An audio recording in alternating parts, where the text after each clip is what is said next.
अस्सलाम वालेकुम। ये जो हमारे पास स्क्रीन पे आपको नज़र आ रहा है, this is IELTS speak in part 1 और इसके बाद पार्ट 2 आता है, फिर पार्ट 3 आता है। मैं आपको सबसे पहले इसका फॉर्मेट थोड़ा सा समझा देता हूँ। We have 3 speak in parts, we call it part 1, then we have part 2 and then we have part 3। ये तो पता है ना सबको कि आईएलटीएस स्पीक इन में 3 पार्ट्स होते हैं। Yes sir. ओके आपने जब भी वहाँ से बोलना है अपना माइक अनम्यूट करेंगे, then you will be speaking, तो आपको आवाज़ सारी आ जाएगी, आपकी आवाज़ यहाँ मुझ तक पहुँच जाएगी। ओके अब यहाँ पे जो पार्ट 1 होता है, इसके अंदर examiner will be giving you 4 to 5 minutes. यहाँ पे पार्ट 2 में 1 + 2 मिनट्स एंड यहाँ पे again 4 to 5 minutes you will be getting. तो 4 से 5 मिनट जो मिलते हैं, इसके अंदर आप लोगों ने क्या करना होता है, जो भी एग्जामिनर क्वेश्चन करता है you have to answer them. यहाँ पे टॉपिक देते हैं, you have to speak on that topic for 2 minutes, 1 minute preparation, 2 minute speaking. यहाँ पे अगेन 4 to 5 मिनट्स आपके होते हैं जो आपने बोलना होता है। अभी हम जो आपसे क्वेश्चंस किए जाते हैं ना in the real test in your speak in part 1, will be discussing all those questions, ठीक है। अच्छा, इन्हीं क्वेश्चंस के हमने यहाँ पे मॉडल आंसर्स भी बनाए हुए हैं। Let me show you. ये जैसे आइल्स रोज़ रोज़ नहीं किया जाता। In this book we have prepared the model answers for you people. ये जैसे नेम से रेलिवेंट क्वेश्चंस हैं, then these are the questions about family, family से रेलिवेंट क्वेश्चंस हैं, then this is about study.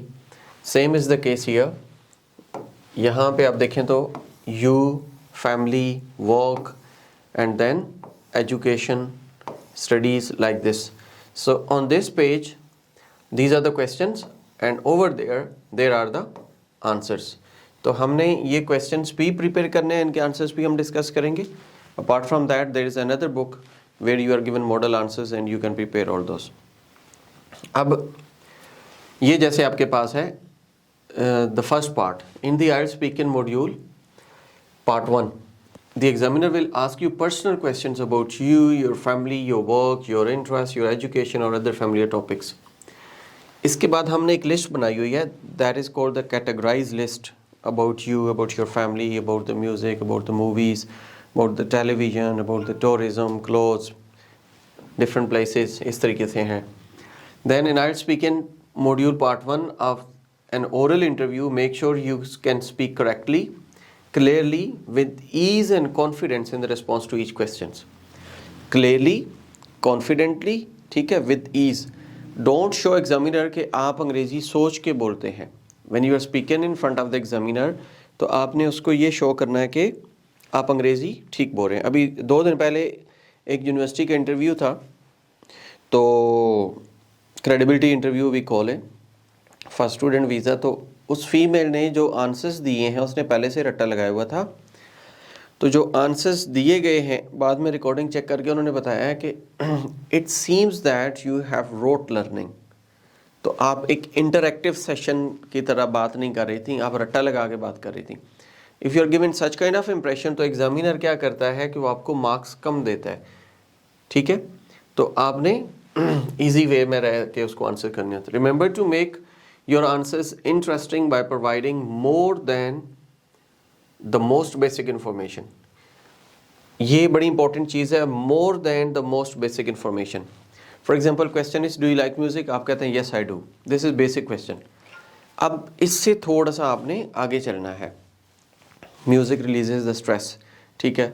Whenever I am driving the car and I'm on the long journey, or whenever I come back from my office, I listen to music because it releases the stress. तो थोड़ा सा आपने more than the basic ये information देनी होती है. Some of these sample questions appear most of the IELTS exams, so review them well. Make an IELTS speaking preparation notebook and write down the answers to the questions provided here. अब आप अपने साथ points बनाते रहें, but we have provided the model answers. ये जो अलग से मैंने आपको बुक दिखाई है, ये वाली, over there are the model answers. लेकिन फिर भी you have to have ball pen with you और something to write down, highlight some words. जो वर्ड आपको अच्छा लगता है आप उसको लिखते जाएं, कोई भी आपको जो चीज़ अच्छी लगती है। अच्छा, अब हमने ये डिस्कस करना है ये वाला जो पार्ट है, सपोज पहले वाला पार्ट अबाउट यू, ये जो क्वेश्चंस है ना, these are very basic questions. Whenever you appear in the exam, तो आपसे 4 से 5 बेसिक क्वेश्चंस किए जाते हैं। For example the first question is what's your name. What's your name में आपसे पूछा जाता है जी व्हाट्स योर नेम, तो you have to tell your name. Well my name is Azar Yashar. Don't go for just 1 word और 2 वर्ड। आप यूँ भी कह सकते हैं अज़र, आप यूँ भी कह सकते हैं Yashar. This is not the right answer. ये तो बेसिक इन्फॉर्मेशन भी नहीं है। Instead of saying Azar Yashar, you have to say the complete sentence, well my name is Azar Yashar. अब वेल यहाँ पे जो है ना आपके पास था स्टार्टर, माय नेम्स यहाँ पे कनेक्टर है, तो वीक फॉर्म्स या कनेक्टर्स, कॉन्ट्रैक्शंस भी यूज़ करनी है आपने, स्टार्टर भी यूज़ करना है, ठीक है। What's the meaning of your name, अगर तो आप मीनिंग जानते हैं तो well and good. Well it's an Arabic word and it means radiant, to give off the light. पता है तो ठीक है, नहीं पता तो according to the Arabic dictionary, according to the Urdu dictionary, according to the English dictionary, it means a beautiful person. Then what do you do. अब यहाँ पे आपके पास 2 ऑप्शंस होते हैं, या तो आप स्टूडेंट हैं या फिर आप जॉबियन हैं। If you are a jobian तो फिर आप बताते हैं well I am a jobian, I am working as an IELTS trainer at Yashal English house. और अगर आप जो है जॉबियन नहीं हैं, आप हैं क्या कहते हैं स्टूडेंट हैं, तो well I am a student of BS mathematics, I am a student of BS English, I am a student of MS, जो भी आपका सब्जेक्ट है। दीज डेज आप यूँ भी कह सकते हैं कि I have got a study break and after completion of my FSC, these days I've got study break, and after that, after doing my IELTS, yeah, I want to continue my higher studies in UK, Australia. अब यहाँ से examiner को पता चल जाएगा कि ये जॉबियन है, तो जॉब से रिलेवेंट क्वेश्चन करेगा आपसे about work, and if you are a student तो वो आपसे स्टडी के बारे में क्वेश्चन करेगा। Then what do you do in your leisure time, free time. Leisure time mean free time में आप क्या करते हैं।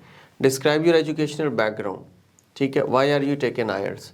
अब ये क्वेश्चन तो आगे जाके वो पूछेगा, why are you taken IELTS में पूछ सकता है कि जैसे क्या ना, why are you taken IELTS, well I am taken IELTS because IELTS is one of the mandatory requirement of universities, ठीक है।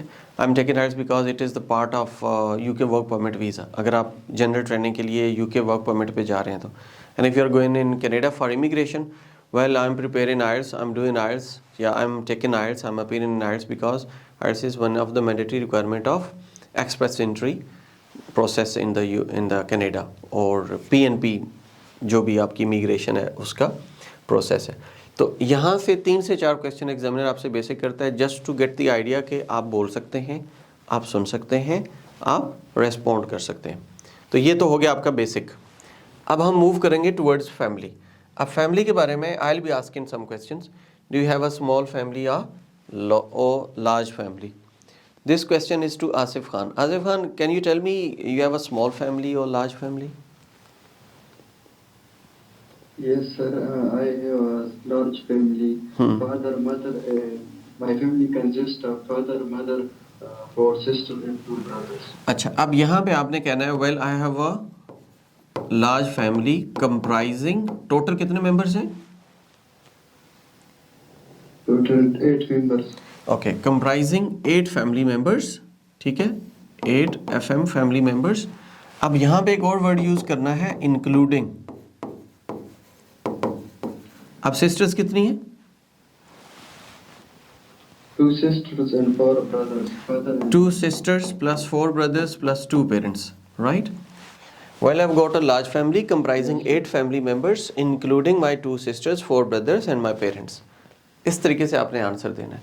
अब आपका आंसर बेसिक से थोड़ा सा आगे भी चला गया, and you have used these 2 words, comprising and including. तो comprising और इंक्लूडिंग से आपका आंसर अच्छा हो जाता है, बेहतरीन हो जाता है। Examiner can easily give you marks 7, 7.5। Just आप कहते हैं well I have large family, तो आपको आंसर नहीं बैंड अच्छा नहीं मिलेगा। Very good. तो सब ने इसी तरीके से आंसर करना है।